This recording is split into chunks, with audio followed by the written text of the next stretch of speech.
how to handle customers' complaints and refunds effectively. Hello, sir. This is Pro Prince. What can I help you? Hello sir, reklamo ko lang yung damit nyo. Puro bitak, malukot, hindi maganda. Patay tayo dyan. Hello mga Pro Prince, nasa DTF printing business ka rin ba? At nakaka-receive ka minsan ng mga customers' complaints o refunds. Pero huwag kang kabahan dahil sa video na ito, ituturo ko sa inyo kung paano humandle ng mga customers na may complaint sa inyo or humihingi ng refunds. Ito yung mga common customer complaint at kung paano natin i-handle ito. Alam natin na hindi natin maiiwasan yung mga gantong problema sa kahit anong business. Pero ang mahalaga, alam natin kung paano i-handle professionally. Number 1 example, kulang o maling print. Check ko nga. Uy! Ano to? Ano ba yan? Mali yung print nila.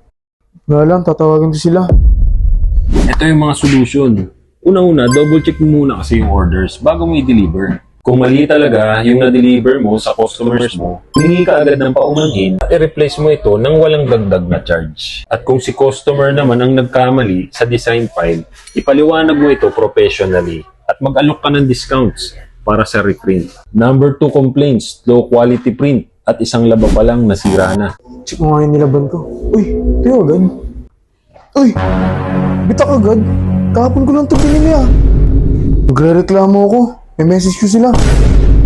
Ito ang solusyon dyan. Dapat kasi, high quality prints ang ginagamit nyo. At tamang pagset ng heat press. Number 2, kung may defect talaga, mag-offer ka ng refund or replacement.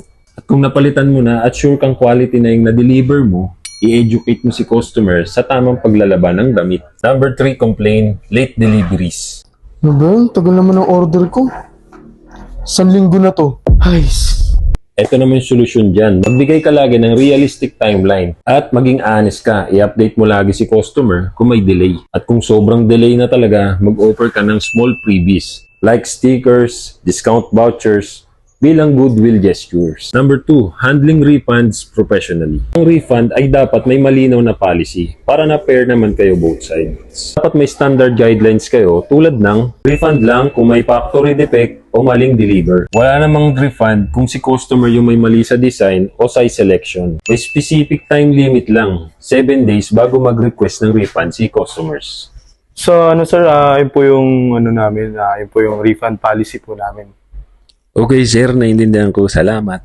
Importante lagi ang maayos na pakikipag-usap sa mga customer. Paano mo na naman i-convert ang complaints para maging loyal customer sila?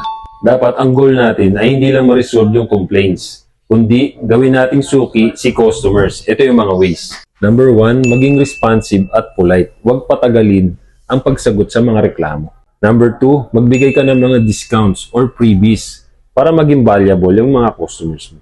Ask for feedback. Example, Sir, ma'am, paano po ba namin mapapaganda yung aming serbisyo? Follow up.